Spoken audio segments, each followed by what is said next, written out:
Murder in Mexico. What's the danger to an American tourist?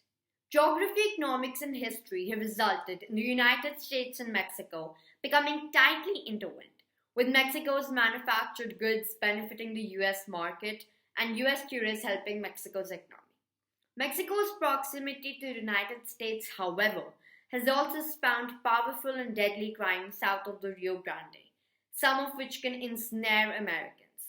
Mexico's climbing murder rate has yet to deter American tourists from visiting their southern neighbor.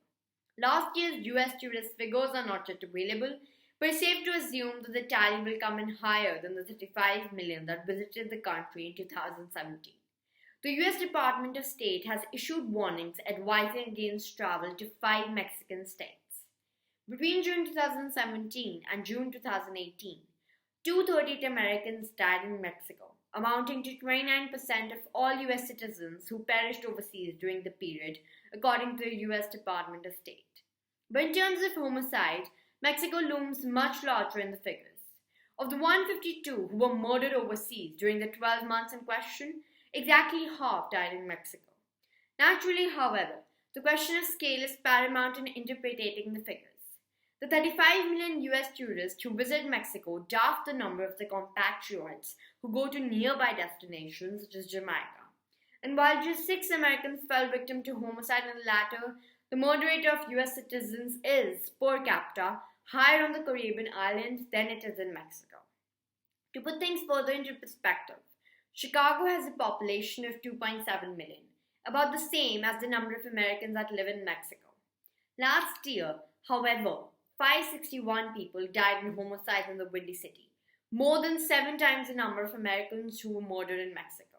In the end, the 76 American homicide victims are a drop in the bucket in terms of Mexico's overall total, 33,341. Moreover, a good portion of those murders occurred in border cities in which there are active cartel wars, such as Tijuana, Juarez, and Reynosa. In contrast, just 4 occurred in tourist hotspots like Cancun, La Paz in Baja California Sur, and Puerto Penasco in Sonora. Furthermore, many of the Americans murdered in places like Tijuana and Juarez were dual citizens or residents of Mexico who were involved in criminal activity. That isn't intended to minimize their deaths, but merely indicates that such murders have almost no bearing on the American tourists who visit Mexican resorts.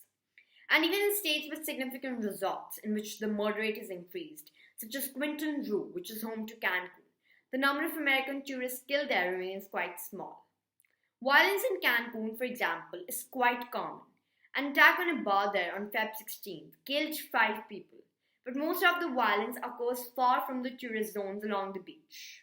Ultimately, Mexico's murder rate may have risen to about 27 per 100,000, but its homicide rate is still only about half that of Honduras or El Salvador. That's notwithstanding, Mexico does have a serious problem with violent crime, as evidenced by many cartels that are fighting each other for the control of the country's lucrative drug production areas, traffic corridors, and domestic narcotic sales. And then there are violent criminal activities such as fuel theft, cargo theft, kidnapping, and human trafficking.